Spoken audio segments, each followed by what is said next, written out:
Hello friends, मैं विनय निर्भीक। Friends, आपका एक बार फिर से हमारे चैनल पे स्वागत है। तो फ्रेंड्स, आप थंबनेल में देख ही रहे हैं क्या लिखा हुआ है। अब इस महीने आएगा रिजल्ट और सीबीटी 2 भी होगा बहुत जल्द। अब तैयारी में लग जाओ। आप लोग को मालूम होगा कि आप लोग काफ़ी दिन से खुद परेशान हैं। मालूम तो रहना ही चाहिए कि मतलब कि बहुत से लोग मतलब अफवाह फैला रहे हैं। कोई बोला 10 सितंबर को रिजल्ट आ जाएगा, कोई बोला 12 सितंबर को रिजल्ट आ जाएगा, कोई बोला 15 सितंबर को रिजल्ट आ जाएगा, कोई बोला 18 सितंबर रिजल्ट आएगा। ये सारे डेट्स लगभग बीत चुके हैं। अभी भी कुछ लोग उम्मीद लगाए बैठे हैं कि सितंबर एंड तक आपका रिजल्ट आ जाएगा। लेकिन आपको एक बात मालूम होगा, मैं शुरू से लगातार एक ही बात रिपीट कर रहा हूँ, बार बार रिपीट कर रहा हूँ कि आपका रिजल्ट सितंबर में आना इम्पॉसिबल है, चाहे कुछ भी हो जाए। ठीक है, आपका जो रिजल्ट है अक्टूबर से लेकर के दिसंबर के बीच कभी भी आ सकता है। बहुत से लोग ये बात फैलाए थे कि एनटीपीसी में कम वैकेंसी है इसलिए एनटीपीसी का एग्जाम पहले हो जाएगा, ग्रुप डी को रोक दिया जाएगा। ये बातें आ रही थी सामने। तो मैं आपसे क्या बोला था कि जो जो वैकेंसी जिस सीक्वेंस में आती है उस सीक्वेंस से उसका एग्जाम होता है। पहले नोटिफिकेशन एनटीपीसी का आया था तो एनटीपीसी सीबीटी 1 पहले हुआ था। एनटीपीसी सीबीटी 1 को भी ग्रुप डी से भी कंपेयर किया जा रहा था, उस टाइम भी कंपेयर किया जा रहा था कि एनटीपीसी सीबीटी 1 पहले होगा, ग्रुप डी पहले होगा। वहां भी आप लोगों को कंफ्यूज किया जा रहा था, लेकिन वहां हुआ क्या, सीबीटी 1 ही पहले, यानी एनटीपीसी सीबीटी 1 ही पहले हुआ क्योंकि इसका नोटिफिकेशन पहले आया हुआ था। ठीक है, और ग्रुप डी में अभी तक कुछ नहीं हुआ, यानी कि ग्रुप डी होने के चांसेस पहले, ये बात कंफर्म है, मैं आपको पहले बताया था। लेकिन बीच में क्या हुआ था फ्रेंड्स, बीच में कोर्ट केस ला के फंसा दिया था। ठीक है, तो वहां से क्या खबर मिलती फ्रेंड्स कि कोर्ट केस से ऑफिशियली स्टे तो नहीं लगा है, बट रेलवे ये जवाब दे रहा है कि जब तक कोर्ट केस है हम कुछ कर नहीं सकते हैं। तो मैं आपसे क्या बोला था कि अगर कोर्ट केस की वजह से ग्रुप डी में देरी होती है तो फिर एनटीपीसी के लोग पहले करा सकते हैं, क्योंकि रेलवे को कोई ना कोई एग्जाम कराना है इस बीच, क्योंकि रेलवे अभी इस बीच खाली, अभी कोई उसके ऊपर प्रेशर नहीं है। तो रिजल्ट देगा तो तुरंत एग्जाम भी कराएगा। ये बात आपको मालूम है, हमेशा कहता हूँ कि रेलवे का एक नियम होता है कि अगर वो सीबीटी 1 का रिजल्ट देता है, सीबीटी 2 का जो रिजल्ट एग्जाम जो होता है वो 15 से लेकर के 45-50 दिन के अंदर जरूर करा ही लेता है हर हाल में। और यही कारण मैं बोल रहा था कि सितंबर में कभी कोई रिजल्ट आने के चांसेस नहीं है, क्योंकि तत्काल एग्जाम होने की इधर डेट्स खाली नहीं है। आपको मालूम 20 अक्टूबर तक एमटीएस ने ले लिया है। ठीक है, और उसके बाद क्या था, बीच में मतलब ग्रुप डी के चांसेस बन रहे थे, लेकिन फिर क्या हुआ, वहां पे ग्रुप डी में क्या हुआ, कोर्ट केस हो गया। कोर्ट केस से क्या लगा कि अब आपका एग्जाम नहीं हो पाएगा ग्रुप डी का, तो बीच में आपका एनटीपीसी हो सकता है। बात मैं मतलब कि कह रहा था। लेकिन फिर क्या खबर मिल रही है फ्रेंड्स, यहाँ पे कि जो कोर्ट केस है वो बहुत जल्द खत्म होने वाला है। ठीक है, यहाँ तक कि एडवोकेट ने खुद हार मान लिया। उनका कहने का मतलब ये है कि जैसे कि जब पहला केस जब हारे थे लोग केस, तो वहाँ पे क्या हुआ है कि सेम डिमांड वहाँ भी की गई थी, बट तरीका थोड़ा सा अलग हो गया। अगर वो केस नहीं हारे होते तो अब तक नोटिफिकेशन लिंक भी मिल गया होता और ग्रुप डी एग्जाम भी स्टार्ट हो गया होता। लेकिन वो केस हारने की वजह से यहाँ पे इसका इम्पैक्ट पड़ रहा है, मतलब इम्पैक्ट पड़ रहा है।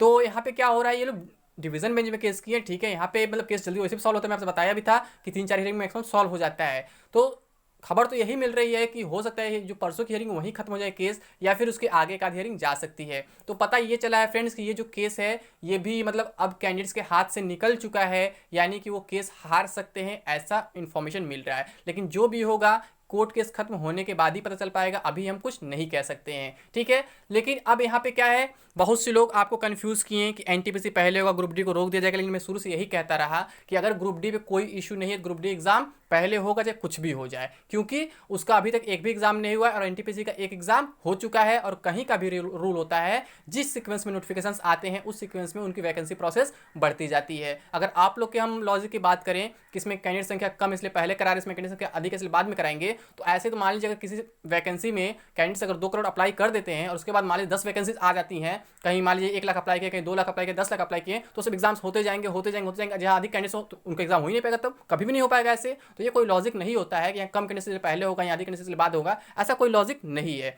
इसलिए मैं शुरू से करता हूँ ग्रुप डी पहले होगा। लेकिन जब कोर्ट केस हुआ, पता चला स्टे है, तो फिर मुझे बोलना पड़ा कि अगर ग्रुप डी रुक रहा है तो फिर आपका एनटीपीसी पहले हो सकता है। लेकिन इतना भी पहले नहीं हो जाएगा कि आपका रिजल्ट जो है सितंबर महीने में ही आ जाए। मैं शुरू से कह रहा हूँ सितंबर के खिलाफ, सितंबर में कोई रिजल्ट नहीं आने वाला है। ये महज अफवाह है, महज एक ट्रैप है आपको फंसाने का।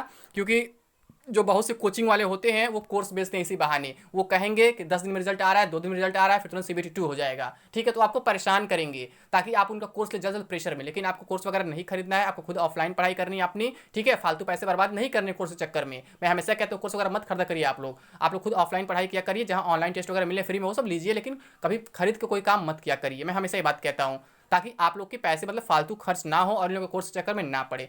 क्योंकि आप जानते कोई वैकेंसी आने से पहले जो क्या होता है, यूट्यूब पे फैल जाता है वैकेंसी आज ही आने वाली 10 दिन में, ये होता है वो होता है, और जब वैकेंसी आती है एग्जाम डेट को लेकर हल्ला शुरू होता है, 10 दिन में एग्जाम होगा, 20 दिन में एग्जाम होगा। अब वही चीज रिजल्ट को लेकर के हो रहा है, एनटीपीसी रिजल्ट को जब से एग्जाम ओवर हुआ तब से हर दिन लोग रिजल्ट बोल रिजल्ट आएगा रिजल्ट आएगा रिजल्ट आएगा। लेकिन मैं शुरू से बोल रहा हूँ अक्टूबर से पहले रिजल्ट आना इम्पॉसिबल है, ये बात अभी भी यहाँ पे लागू होती है, आपका एग्जाम जो है इम्पॉसिबल है। तो अब मैं ये नया क्या कहने वाला, ये बात जानना इंपॉर्टेंट हो जाता है कि इस वीडियो का क्या खास मतलब। मैं शुरू से बात बोलते ही आ रहा हूँ कि अक्टूबर से दिसंबर में रिजल्ट आ सकता है। तो नया ये है फ्रेंड्स कि अगर जो ये ग्रुप डी का कोर्ट केस है मान लीजिए खत्म हो जाता है चाहे 21 तारीख को या फिर इसके नेक्स्ट हियरिंग में, तो ये उम्मीद किया जा सकता है कि ग्रुप डी का एग्जाम अक्टूबर लास्ट वीक में स्टार्ट हो सकता है। उम्मीद किया जा सकता है, मैं फ्यूचर गारंटी नहीं लेता, हमेशा कहता हूं फ्यूचर की मैं गारंटी कभी भी नहीं लेता हूं। तो उम्मीद किया जा सकता है कि आपका जो ग्रुप डी का एग्जाम है अक्टूबर लास्ट वीक में स्टार्ट हो सकता है। और अगर ग्रुप डी का एग्जाम अक्टूबर लास्ट वीक में स्टार्ट हो जा रहा है तो इसका मतलब कहीं ना कहीं ये जो है दिसंबर या फिर जनवरी 15 तक जा सकता है, 15 जनवरी तक जा सकता है। तो अगर 15 जनवरी तक आपका ग्रुप डी चल जाता है तो इसका मतलब ये कंफर्म हो जाता है फिर कि एनटीपीसी का रिजल्ट जो है दिसंबर लास्ट तक चला जाएगा। जो मेरे कहे ये अकॉर्डिंग है, मैं बार बार कह रहा हूँ अक्टूबर से दिसंबर के बीच कभी आ सकता है, मतलब डेट मिलने के ऊपर है उनको, जब सीबीटी 2 का डेट मिलेगा तभी वो सीबीटी 1 का रिजल्ट देंगे।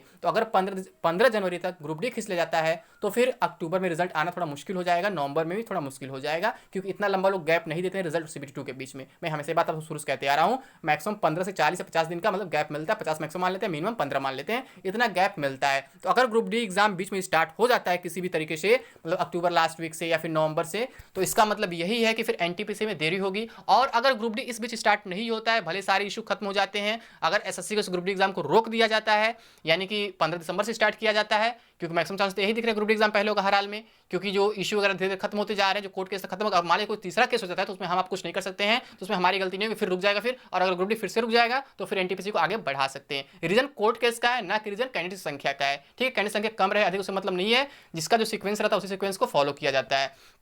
तो यहाँ पे क्या अगर ग्रुप डी दिसंबर तक जाता है स्टार्ट होता है, लेकिन 15 दिसंबर के बाद स्टार्ट होता है, ये भी पॉसिबिलिटी बन रही है, क्योंकि बीच में एसएससी के एग्जाम से और 2 बड़े एग्जाम्स एक साथ कराना इतना आसान नहीं है। ठीक है, तो अगर दिसंबर से ग्रुप डी स्टार्ट होता है तो आपका जो एनटीपीसी है वो अप्रैल तक भी जा सकता है, एनटीपीसी 2 यानी मार्च में फिर आपका रिजल्ट आएगा। यानी कि कहने का सेंस यही है, जो सितंबर का लॉजिक कहीं से फिट नहीं बैठता, आप कुछ भी कर लेंगे। सितंबर में रिजल्ट आना इम्पॉसिबल है तो इम्पॉसिबल है, इम्पॉसिबल है चाहे कुछ भी हो जाए। ठीक है, सितंबर में रिजल्ट नहीं आएगा, ये महज एक अफवाह है, बस आपको कोर्स बेचने का मतलब वो कर रहे हैं ताकि आप कोर्स खरीदे, दबाव बनाया जाए ताकि आप कोर्स खरीदे दबाव में, बाकी कुछ नहीं है। और ग्रुप डी का सिचुएशन ऐसा हो चुका है कोई इस पर कुछ कह ही नहीं पा रहा है। बहुत से लोग तो पहले ये अफवाह फैलाए थे कि एग्जाम एनएससीआईटी कराएगा, ये करेगा वो करेगा, तो अब ये लोग पता नहीं कहीं छिप गए हैं कि अब एनएससीआईटी के नाम नहीं ले रहे हैं, क्योंकि एग्जाम डेट तो आ नहीं रहा है। और अगर एनएससीआईटी को कराना होता एग्जाम तब तक करा दिया होता, क्योंकि एनएससीआईटी तो करा ही सकता था ना, अभी खाली मतलब बिजी तो टीसीएस है, एनएससीआईटी तो बिजी है नहीं, एनएससीआईटी तो कभी भी एग्जाम करा सकता था। लेकिन अब एनएससीआईटी वाले कहीं बिल में घुस गए हैं, वो बोल नहीं रहे हैं कि एनएससीआईटी एग्जाम क्यों नहीं करा रहा है, जबकि मैं शुरू से आपसे कह रहा हूँ कि इतना बड़ा एग्जाम एनएससीआईटी नहीं करा सकता, उसकी इतनी औकात नहीं कि एनएससीआईटी का एग्जाम मतलब ग्रुप डी का एग्जाम रेलवे का एग्जाम करा सके। आपका एग्जाम टीसीएस ही कराएगा चाहे जब भी कराए। अगर ग्रुप डी अक्टूबर से होता है तो आपका जो एनटीपीसी सीबीटी 1 रिजल्ट दिसंबर के आसपास आ सकता है। अगर ग्रुप डी आपका दिसंबर से स्टार्ट होता है तो एनटीपीसी सीबीटी 1 रिजल्ट मार्च तक भी जा सकता है, यानी कि सितंबर में तो कहीं से भी मतलब पॉसिबल नहीं है। और अगर इन केस मान लीजिए कि ग्रुप डी में देरी होती है, फिर से कोर्ट केस वजह से फिर कोर्ट केस खत्म नहीं हो पाता है, तो फिर क्या होगा, तो आपका जो एनटीपीसी है वो पहले हो जाएगा, क्योंकि जब कोर्ट केस लटका रहेगा तो 2 वैकेंसी के साथ नहीं लटकाएंगे, जिसपे केस है केवल उसी को लटकाएंगे, दूसरे नहीं लटकाएंगे। ठीक है, तो वहां पे क्या होगा, आपका जो रिजल्ट है अक्टूबर में ही आ सकता है, और आपका एग्जाम यानी सीबीटी 2 भी अक्टूबर लास्ट में ही हो सकता है, या फिर नवंबर फर्स्ट वीक में हो सकता है। यानी कहने का सेंस यही है कि रिजल्ट और सीबीटी 2 दोनों एक साथ होंगे जब भी होंगे, उसमें ज़्यादा गैपिंग नहीं रहेगा, 15 से 50 दिन का मैक्सिमम गैपिंग रहेगा, बाकी कुछ नहीं रहेगा। ठीक है, तो आपके पास बहुत कम समय, मैं हमेशा कह रहा हूं, चाहे आप एनटीपीसी सीबीटी 2 तैयार करें फिर ग्रुप डी तैयार कर रहे हैं, दोनों में से कोई एग्जाम अक्टूबर के लास्ट तक जरूर स्टार्ट हो जाएगा, ये सिचुएशन दिख रहा है। अगर ग्रुप डी कोर्ट केस खत्म हो जाता है तो ग्रुप डी स्टार्ट हो सकता है, अगर ग्रुप डी कोर्ट केस खत्म नहीं होता है तो फिर एनटीपीसी सीबीटी 2 स्टार्ट हो सकता है। यानी इसका मतलब यही है कि 1 महीने बाद आपको कोई ना कोई एग्जाम डेट नोटिस देखने को मिल सकता है, उससे पहले रिजल्ट भी मिल सकता है अगर एनटीपीसी का होगा तो। ठीक है, तो उम्मीद करता हूं आपको सारी बात समझ में आ गई होंगी। तो अभी के लिए बस इतना ही। थैंक यू, जय हिंद, जय भारत।